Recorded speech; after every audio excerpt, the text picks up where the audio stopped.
very, very warm welcome to this eclectic trio, I would say.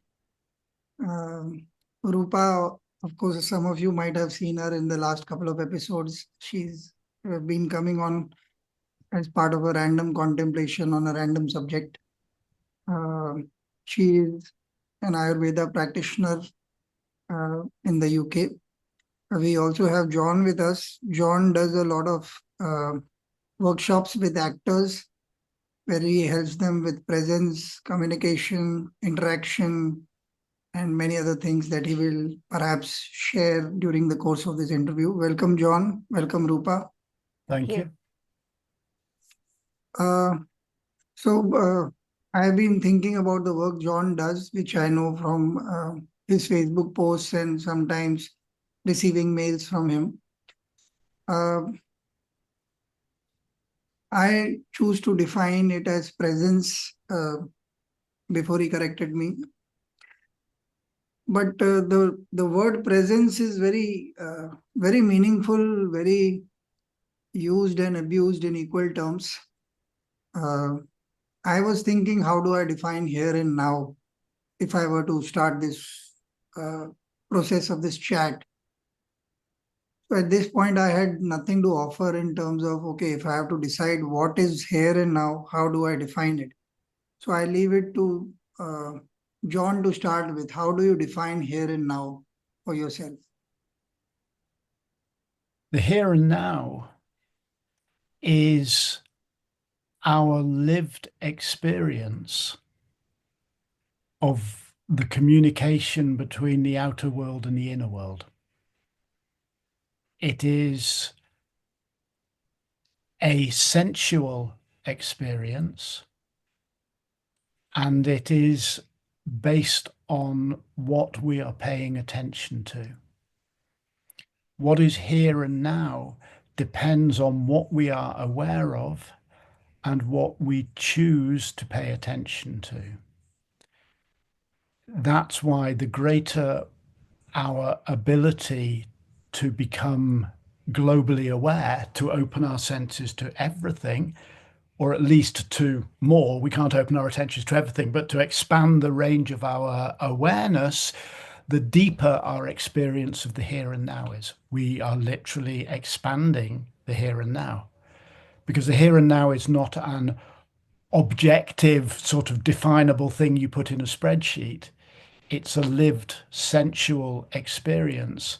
And because I change moment by moment, and the world changes moment by moment, and what I pay attention to and I'm aware of changes moment by moment, the here and now is always unstable.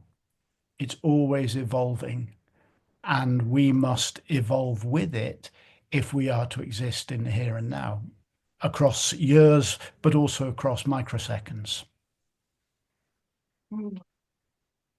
What a fantastic answer that is. It was a fantastic question, Surrender. Thank you. So this also reminded me of the clever question I was supposed to ask and start this interview with. So I've had this fascinating explanation since many, many years, like 20, 25 years. So suppose I'm walking home from somewhere and say in 10 minutes I'm about to reach home.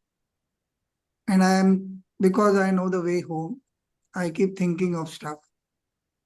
And I keep thinking of this and that. I don't need to look at the way because I know it clearly like the back of my hand. And somehow thinking of stuff, I have just crossed my home and not entered the lane or the building or the staircase and gone ahead. And if something like that would be my last moment where I have just crossed that place and gone ahead, and I have not realized yet that I am lost, like I have not gone to my intended destination, which is my home in that. Where would I actually be? I'm saying in my body would be somewhere else. My mind would be somewhere else. My intended destination would be somewhere else. Mm-hmm. Roopa, since you also into past life regression. Which life would I be in? And how do we define the here and now before I go back to John to know what he thinks about this? I think John covered all grounds. I don't think I can add anything further to quite define the here and now, the present moment that we are Yeah. choosing to exist in.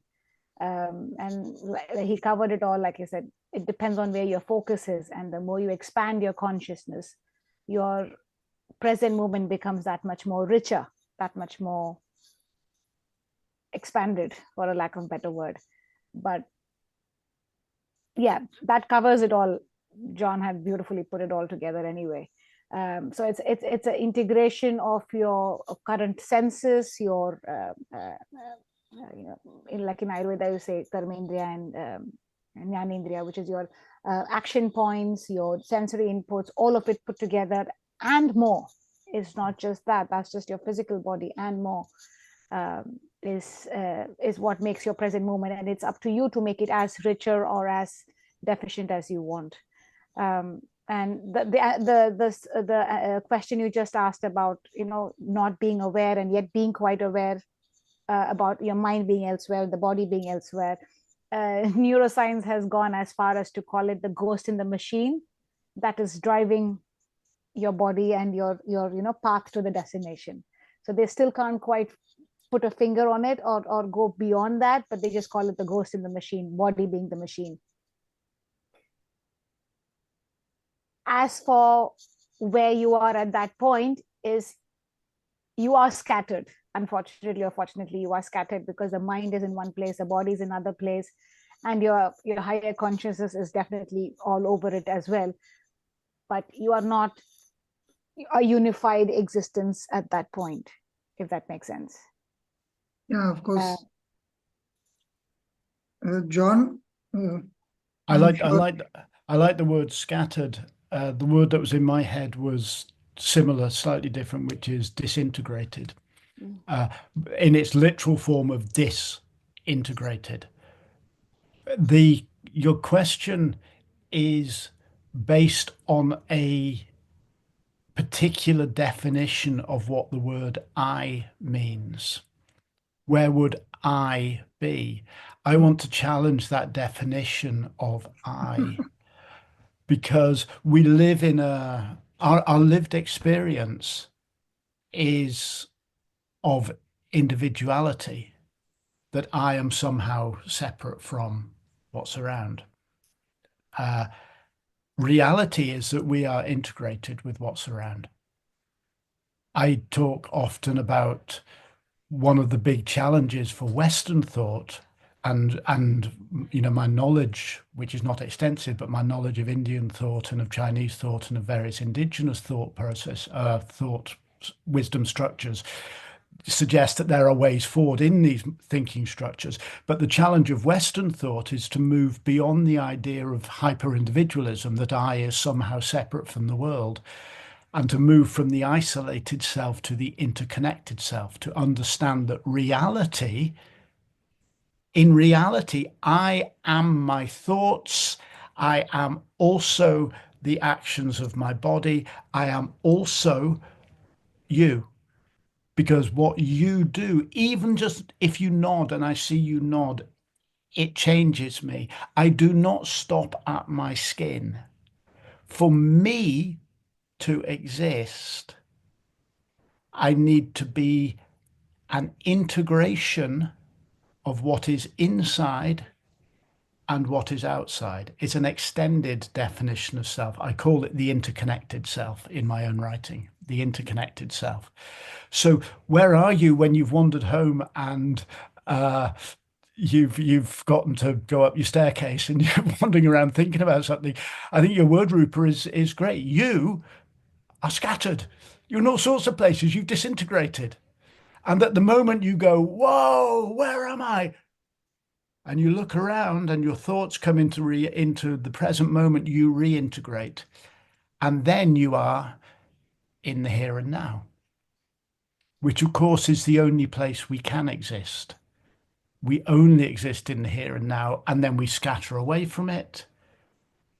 And then we reintegrate with it. One of the problems, I think, in, again, Western scientific and capitalist thinking is that we are constantly encouraged not to reintegrate to the here and now. We are constantly trained to be distracted. And I think it is destroying our fundamental human ability to be content.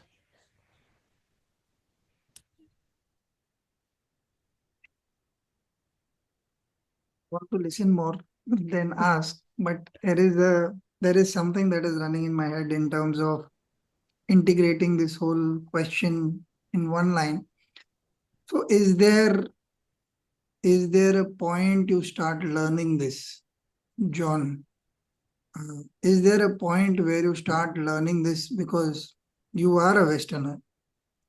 And obviously, when you grew up, you would have been open to influences in the immediate before you started traveling and knowing more or reading or whatever your source of knowledge was at different points of time. At what point did you realize that what you were reading and what you were listening was just the starting point of knowledge and not the be all and end all of what you should know about a certain subject? Well, I come from a performing background. I realized it when I understood, really even before I began to dig into how to teach performance, but when I understood that what mattered in performance couldn't be defined purely as the technical skill of the performer. Something else is happening in a great performance. And we know it because you can go and see a professional actor or a professional musician playing and they're all very skillful and you go, that's good. And then you can watch kids on a stage in a school show and it'll break your heart. Who is the better performer? Well, of course, the professional musician or the professional actor is a better performer, except who does a better performance? The kids on the stage at school, because they break your heart. They make you believe and want everything that they're giving you. They make you see what it is to be human.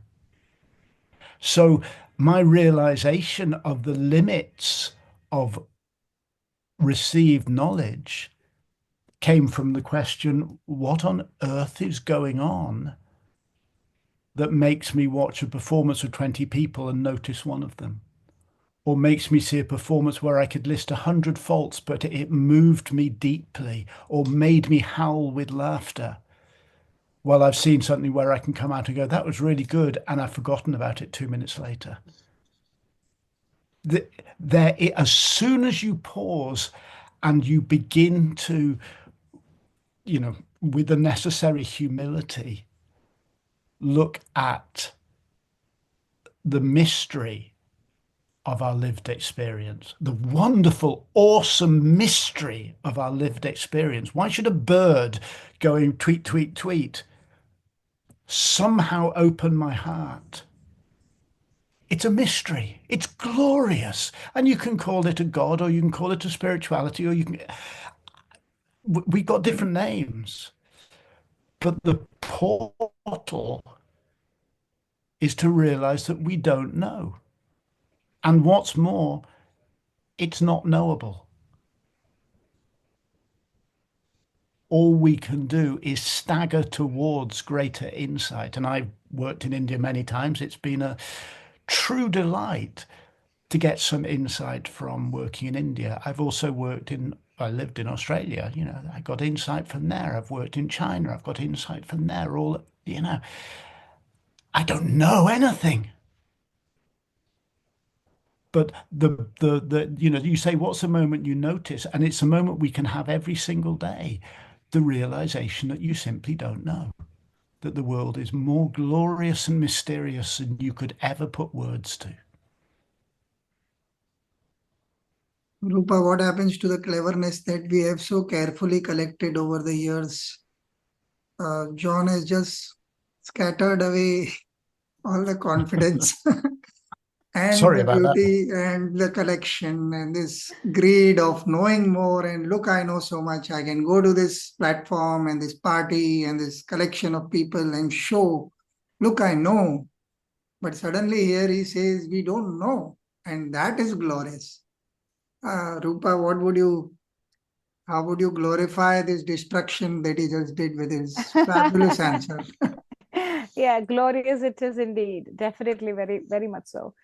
Yeah, unfortunately, the society that we do live in gives way more credence to knowing and knowledge and gathering more of it, but not necessarily living it. So a lot of people know, but how much do they live it? Bottom line. So all the knowingness is actually, it's not worth knowing if you're not living it primarily. And more so, it's like it's bottomless.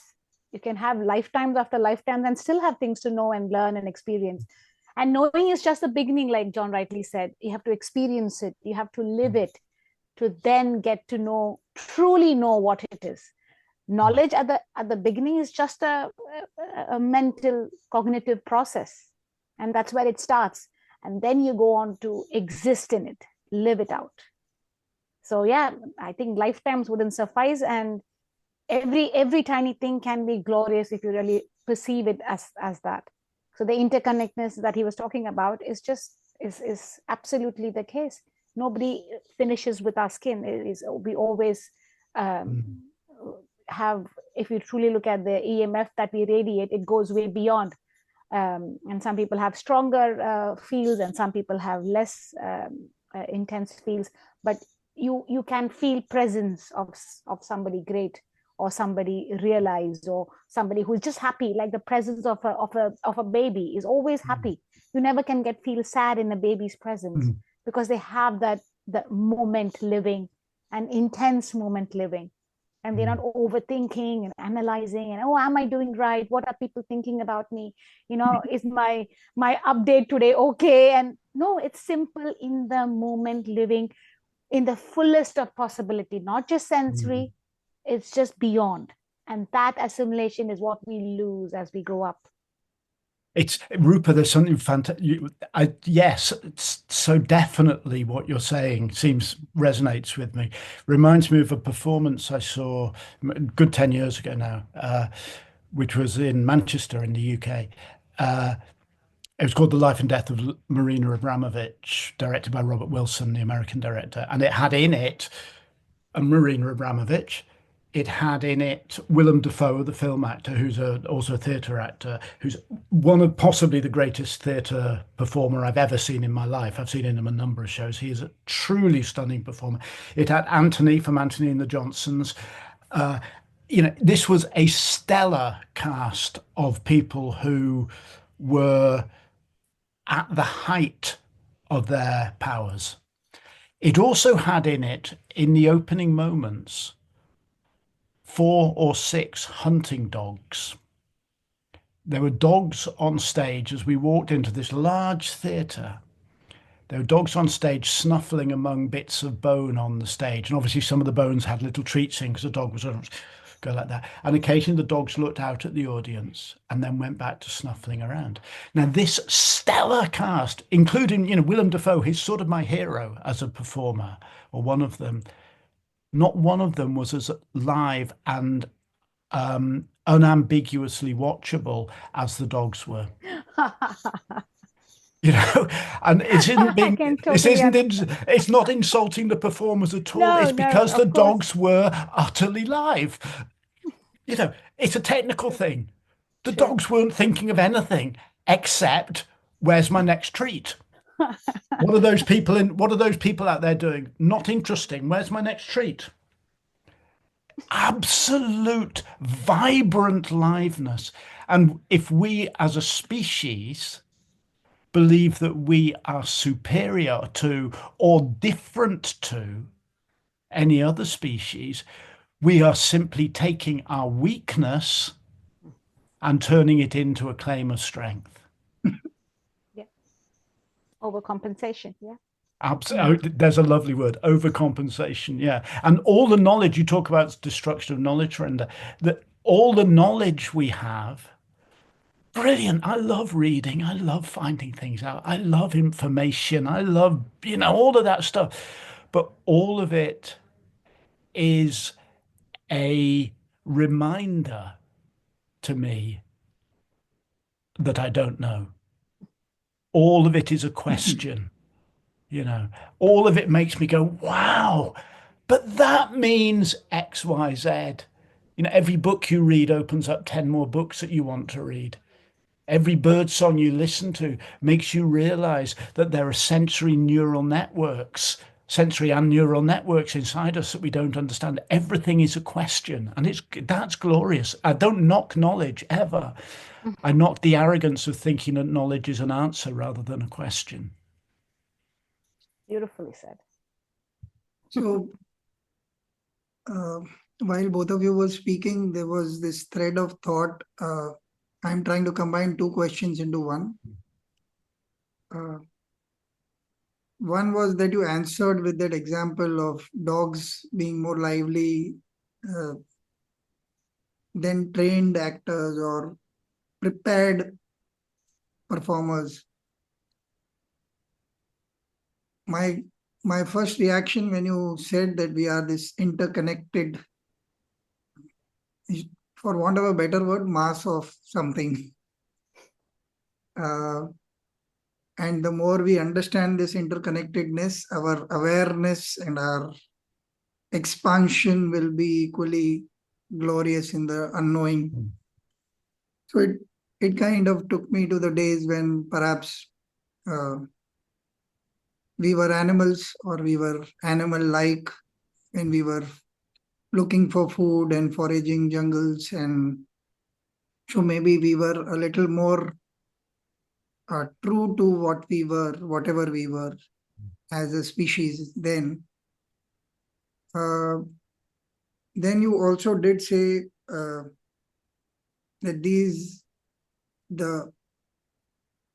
the dogs were not concerned about anything except their chosen object of attention in that moment, which happened to be a treat, but it could be anything else. It could be curiosity. It could be another person that they like, or they are jumping around, or whatever.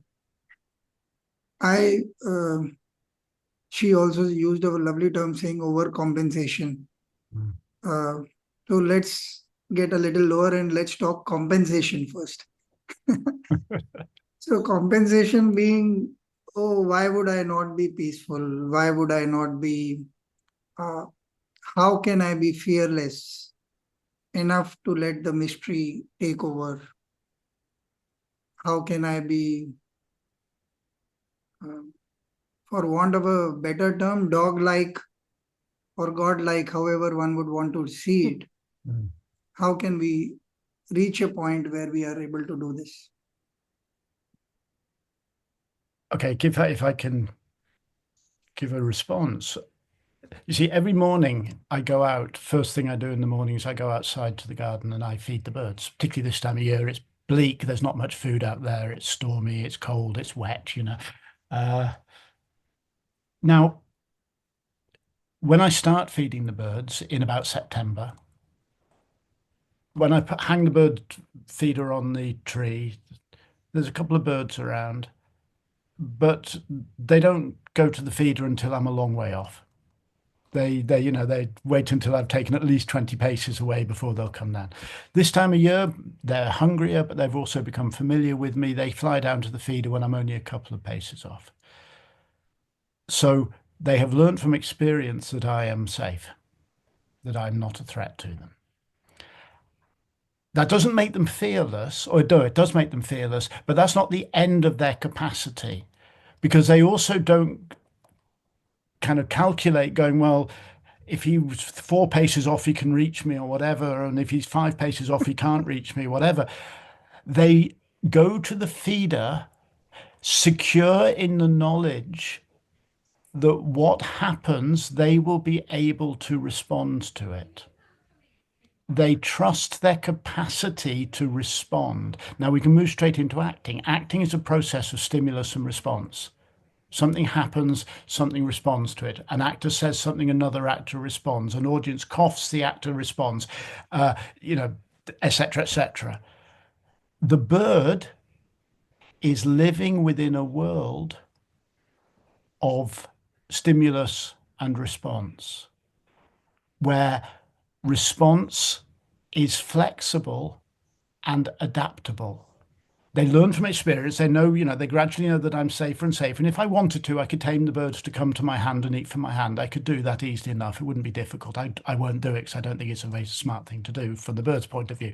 But nonetheless, I could do it. They learn what's safe and what isn't. But they also work in a system of adaptability, spontaneity, and trust in their own capacity to respond. Humans often, and our information addiction is part of this. We try to live in a world of control, where we know what's going to happen and we make sure it happens, and we will not deviate from making it happen. And somehow we validate people who go, I don't care that my entire family fell to pieces and I destroyed the lives of my children. I made my company a success. If we want to go back to living more in alignment with who we actually are, which, we are animals in an animal world. If we want to go back to that, the starting point is to become present and to develop the confidence that we will be able to respond to what the world throws at us. Develop the skills to respond. I mean, I'm not saying you just go, whatever happens, happens. You develop skills, you make wise choices. But whatever happens, you go, yeah, I can deal with that. That's fearlessness. And in performance, there's a word for that. It's called improvisation. Life is an improvisation. It's not a script. Unless you were given a script this morning for, everything that was going to happen today. And I wasn't, because I don't know what this conversation, where this is going. This is an improvisation. This is what we do.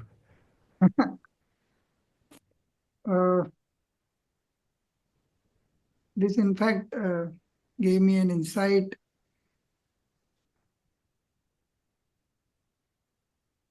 that the way that you have defined could be an answer to this present pandemic of depression and anxiety that we all seem to have in various measures. I would not say that these words are very heavy. I actually do not like to, because some of them are clinically defined and very liberally used, and in social media, everybody can talk about anything and everything, and I have overcome this or I have not overcome this, and these are the pictures of my cat and these are the pictures of my dog, and when you give me 25 likes, I start thinking that, oh, I am loved.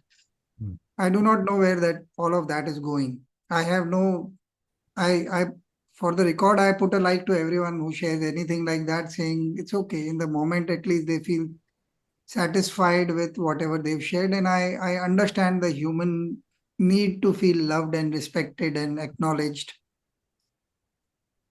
But having said that, it seems still to me a fearful response to a benevolent world. Roopa, my question, I want to engage you with this thought that John has just thrown up. In the depth of our hearts is where all of this needs to be resolved. It cannot be resolved superficially and saying, I am going to be present from here on, and my presence of mind is always wondering about, oh, what if this guy hurts me or doesn't respond to me, or that person does this, or I am in charge of this situation, but I hope it doesn't go bad. We cannot deny that it is something that we have grown up on, and it is a fearful thing. But what I mean is this constant sense of suspicion that we may not be enough. I come from there, more of a vulnerable territory rather than even expressing the fact that we are fearful or asking for those likes or whatever that one does on social media. I'm saying just that vulnerability where we are all alone and we feel not enough. How does one work on that mindset before we come to a point where, when John is speaking, I know for a fact that he's had a few health scares some time back, and he wrote about it, and he was quite categorically writing about it, and with the vulnerability involved, with the intensity of the problem being mentioned, everything was right there. And he did not ask for anything. Sometimes I think hardly two people liked it or saw it, or I don't know what was the response that he got. But I saw a few comments always coming up, feeling for the man rather than the artist or the mentor that he is. They immediately started conversing about what can be done with it. So while he put himself out there in his vulnerable self, considering that he stays alone and sometimes far from where we all want to be far from sometimes. But sometimes you need people for basic help. So they reached out to him quickly. They mentioned ways to get out of that problem and what he should be doing to take more care, or just prayed for him. Okay, you are in my thoughts and stuff like that. I'm saying, but we don't feel this always. We are always a little jittery when we are in that vulnerable space. The answer might sound too simplistic, and a lot of people say, that can't be it. But in my personal life experience, that seems to have been hitting the nail on the head, and the rest falls into place. And for me, it is the grounding in yourself. It's coming back to self-esteem and self-love. That I feel is at the core of the problem. People are not comfortable with themselves and can't support themselves. And that's where the yearning to go out and search for those things that need to sustain them physically, emotions from. If you meditated, you will be in touch with yourself. You will ground you're in a state as to anxious either about the future or worried about the past, and there is so much happening. You're not grounded in yourself. There is no integration happening. You ought to be in quite a state, and that's where you try to get it from outside and try to source it to feed yourself, the hungry self, basically bring it into shape. But if you made that effort to be more grounding in yourself and accepting yourself as you are, nobody's perfect. Imperfection doesn't exist in my dictionary. It's a not even a utopian concept. It is a made up concept of sorts, where there is nothing that's perfect. Everyone is perfect and nobody's perfect. Everything is relevant and nothing is, and everything is sacred and nothing is. It's where you want to stand, how you want to perceive life. So for me, just feeding into that self-esteem and self-love, which in our society, unfortunately, a lot of us, the adults or the older ones, aren't feeling that. The younger ones are born feeling absolutely grounded and are already expanded. And as they soak up the environment, that's diluted, that goes off, and then you pick up on all of these anxieties and worries, and that becomes your personality without realizing that that's what you're doing. And we never, as adults, ever reevaluate what we have picked up in that first 7-8 years of our life. That's when you're absorbing like a sponge everything and anything from your environment, from your society around. So if we ever went back and reevaluated that, why am I doing this now? It could be something from there that you have picked up unwittingly, unknowingly, and you've just run with it without ever thinking about it. And then as you grow up, it builds up. The foundation is not there for you to do anything fruitful or positive with it. So then you end up magnifying your worries and anxieties that you have already picked up on a very young age, and then that just magnifies because there's nothing else to counter it. So if you can sort of go back within, get in touch with your own self, be more self-aware, and love and respect yourself for as you are. You are a unique, wonderful creation, as is everything and everyone. The minute you come to accept and embrace that positively, everything else falls into place effortlessly, I feel. Then it doesn't have to be an effort as to, I shouldn't do this and I should do that and I should go there and I should be this. You automatically are your true self that you're meant to be. Can I throw in a thought on top of that? Please do. Because again, your word, accept seems to me so important, that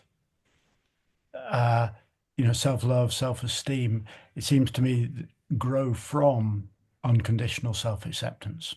Just, you know, to work, I have 8 principles of presence, 8 thinking principles that I train people to use to become more present. And one of them is have no opinion. In the moment, don't have an opinion about something. I mean, afterwards, when we reflect on something, we might, we make choices. I like this or I don't like that. But in the moment something's happening, don't have an opinion, including about yourself. Simply in the moment, do what is necessary to move from one moment to another moment, with all your flaws and with all your strengths and with all your, ugliness and with all your beauty. So acceptance is, for me, the foundation. Acceptance of what is, and part of what is who I am in this moment. And then self-acceptance, which you're talking of. Again, I want to encourage people to question what they mean by self. If the self is in fact a relationship between everything we have inside and everything that we have outside, if the self is actually not something that stops at the skin, but a relationship, then self-acceptance is acceptance of all. And again, other creatures than humans reveal this. The bird doesn't go to the bird feeder and go, oh, bloody hell, I wanted sunflower seeds today. It eats what's there. Or it doesn't eat what's there. It doesn't wish for it to be other. It responds to what is. Now, we can go, yeah, but if you don't wish yourself to be other, it's complacent. I don't think that's true. We start from self-acceptance, but it's a starting point of a journey of growth. And the metaphor I use is that a tree is a tree and, is perfect.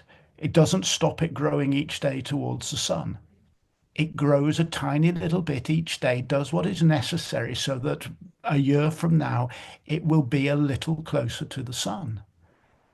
And it doesn't do so by going, oh, I wish I didn't have a branch going there. I needed a branch going there to be able to get that bit of sunlight. And people go, but trees don't think. I go, how do you know? You have no idea what a tree thinks. Because, I have no idea. I don't know what trees do or don't think. I don't even particularly know what thinking is. Do dogs think? Yes, of course they do. But I don't know how they think. The great philosophical essay from years ago, What's It Like to Be a Bat? Thomas Nagel, where we go, you have no concept of understanding what it is like to be within the thinking processes of another creature. So self-acceptance, from which all the things you're talking about, grow and are so important to it. Self-acceptance is not complacency. It's an honest foundation for growth. And, we can have to, you can either grow from who you are or you can grow from who you're not. Growing from who you're not is really difficult. Growing from who you are, that's called life. So you can either live your life or you can not live your life. And living your life means starting from now, who you are, acknowledging your weaknesses and flaws. We've all got them. Lord knows we've all got them. Valuing your strengths and saying, so be it. Now, what am I going to do about it?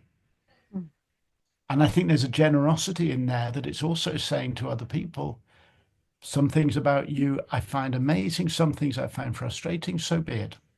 Either we're going to have a connection or we're not going to have a connection, but I'm not going to try to force you to be someone else. So be it. John makes me speechless so often in one I interview that know. I'm thinking, what am I supposed to say to that? But yes, I have something to say to that. And I am falling on an earlier question rather than getting trapped by the beauty of his answer and his continuation to what you said.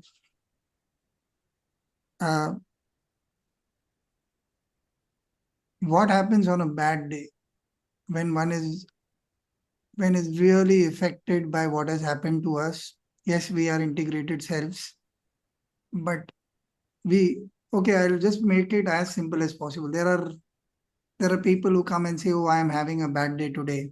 So I woke up in the morning on the wrong side of the bed and something happened and I stubbed my toe against the bed and then my dog died and something happened and this person called up and said that you're not getting the contract and today is that kind of day. And when you're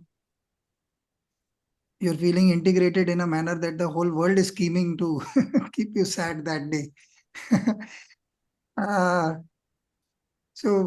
it is not a while I'm laughing about it, but there are days when you really feel not yourself, not able to respond in spite of all the knowledge and like I am nodding to everything that you're saying, mesmerized by your answers and agreeing with every little word that you've said, and yet it is not my experience yet to assimilate or understand, and it is just one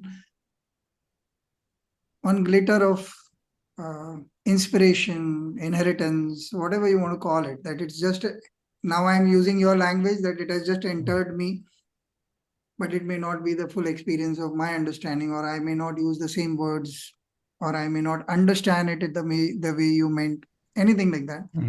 All of that included still makes me wiser because I am receptive right now, I am accepting right now, I am in a good frame of mind. Now, when the mind changes to something, when it is out of hand, when we are scattered, when we are. So, I had an interview with a monk called Ajahn Jaisaro some time back, a couple of months back, and he landed up saying something very profound. He says, only an unhappy mind can study sorrow. Like I said it wrong. Only a happy mind can study unhappiness.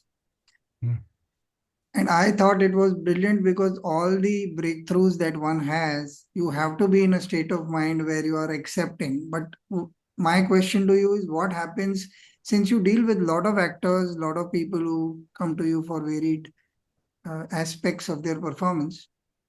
What are the common factors that you see, or if you have seen within yourself, that are the barriers to reaching this kind of acceptance in the short term, in the momentary?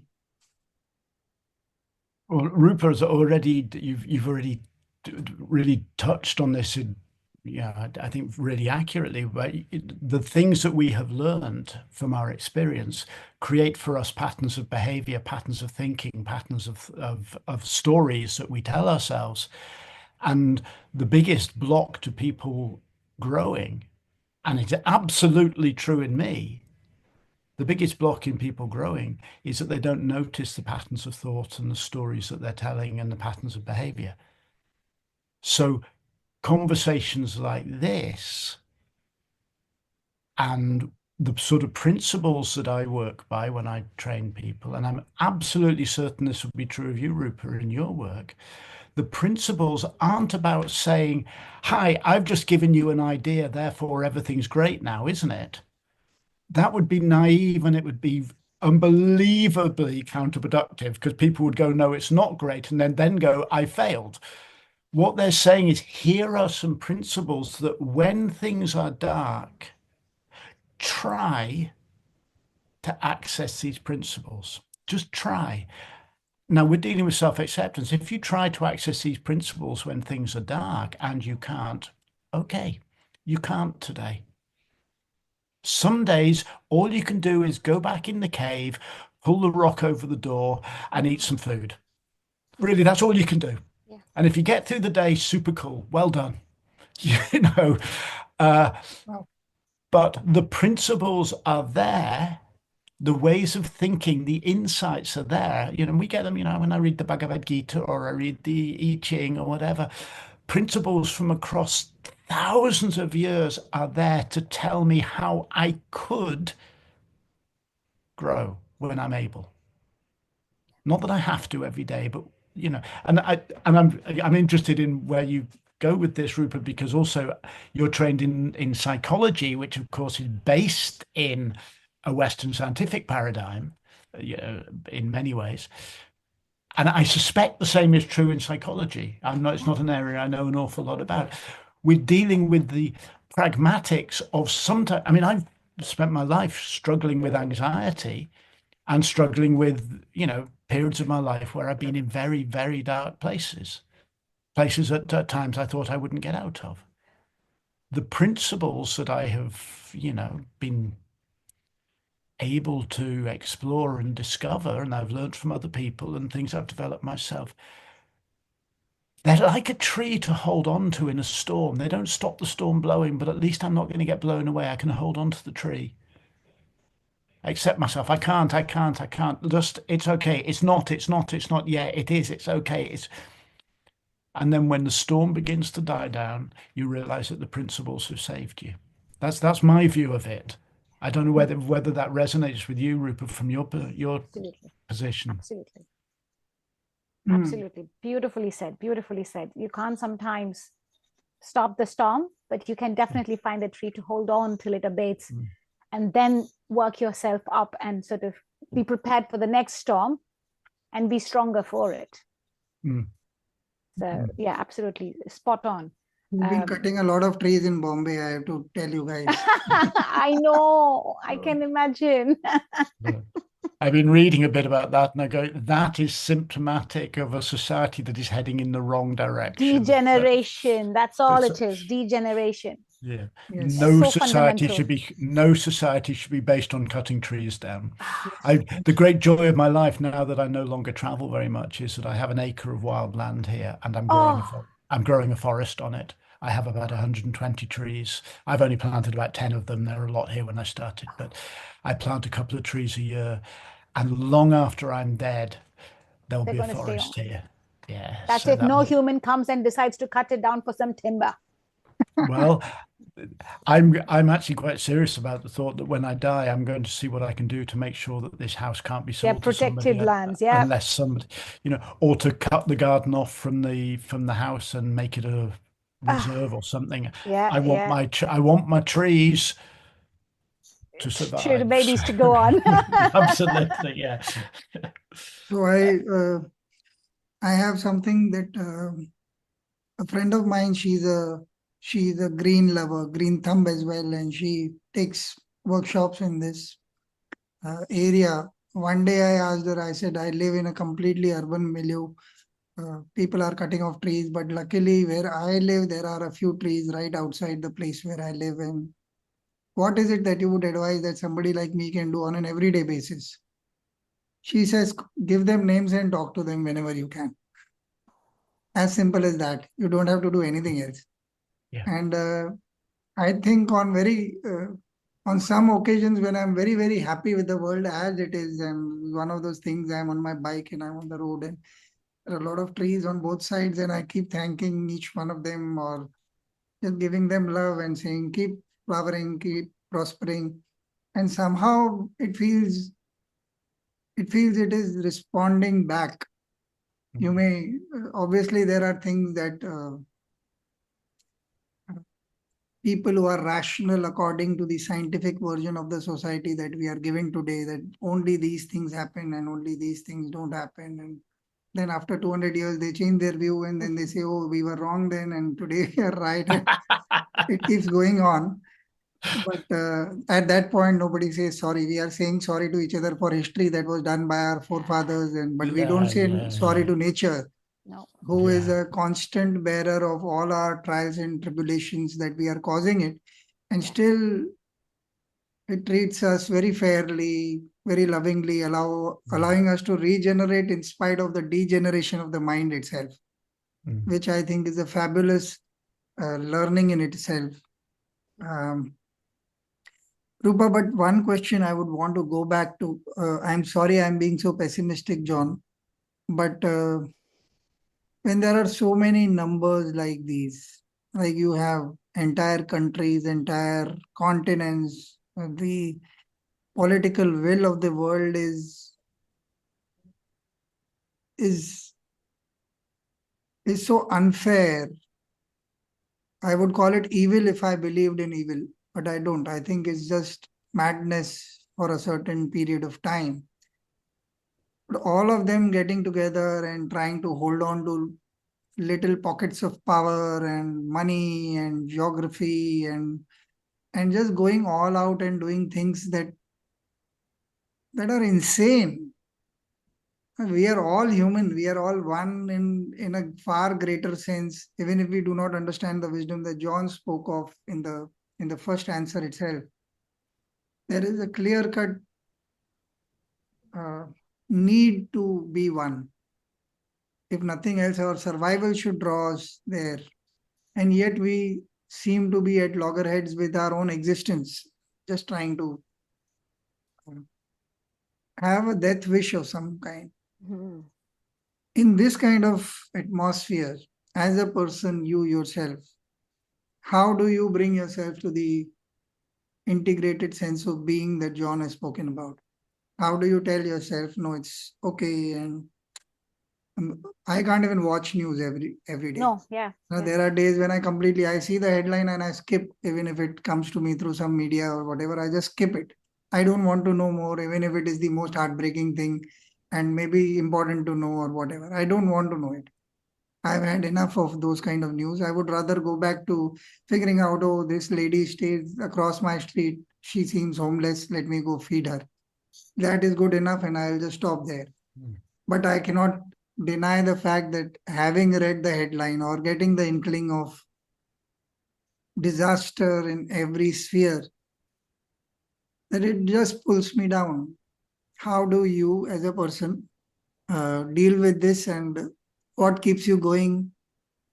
What do you do? Are there any methods that help you ground back, or what happens? I mean, I can totally relate to what you say, but it's just some days are way more bleaker than the others, and it is really difficult to pull through and push through the existence positively. It does beat you down sometimes, invariably. If you're a person who really cares about everyone and everything around, it's difficult to ignore all of this and still go past. Yeah, like you say, even I don't watch any news whatsoever. It's occasional reading of headlines, and that is bad enough. So I don't know how people watch news all day, every day. That apart, is constant. They still have a purpose to serve. Yeah, even I don't believe in evil. Everything is there for a reason, is what I believe in, and everything has a purpose to serve. Sometimes you're aware and understand the purpose, and sometimes you don't. But if you believe and truly understand that there's a purpose it is serving, you will figure it out. You will. I love this sort of going slightly in tangent, is that it's my WhatsApp status for the longest of time. The Talmud says, we see things as we are, not as they are. So it is we, wearing whatever colored lenses we are, perceive the thing from that perspective. That the event or the happening is just what it is. Somebody's died, somebody's born, somebody's changed house, whatever it is. It just is that. But is it a good thing? Is it a bad thing? Or somewhere in the middle? Is for our minds and our understanding of life to perceive it that way. So all of these so-called bleak things and horrible things, every time I see a cut tree, I want to cry looking at the tree, but there's nothing I can do about it. It's already cut, and there's nothing I could have done to stop it either. It is heartbreaking, but then that is life, and it's there to remind me of my humanity. It's there to remind me, what do I choose? I can maybe try and plant more trees, try and seek and talk to the council to do something about it. Reminds me that I have a choice in whatever I can do, even though I can't stop that action. So so all of these so-called bleak things also serve you to remind you of what choices you want to make. How do you want to be? It is reminding you to be as positive as you can given the circumstances. We are what we make our lives to be. And I also strongly believe nothing lasts forever. So this too shall pass. But unfortunately, not at the pace at which I would like it to pass. But it shall pass. I like that is this what one. Keeps my hope alive. I'm going to use this somewhere. It doesn't happen. It doesn't pass at the pace I want it to pass. John, as interesting as this conversation is, I would want your final thoughts on what you want to share with whatever we've spoken about. To me, in fact, it has come full circle. What she said is exactly what you started with, in different words, of course. But what do you want to say to us at this moment? The ground for me that we need to return to is that we are living creatures in a interconnected ecosphere. That's not meant to sound complicated. I just mean that we are not our ideas, we are not our ambitions. Our truth and our possibility and our glory lies in the very fact that we are animals. We're extraordinary animals with a particular extraordinary consciousness, but we are social, communal, collective animals. We need each other. I mean, a baby doesn't survive unless it has another. An old person needs another, a sick person. We grow through our communication and connectedness with others.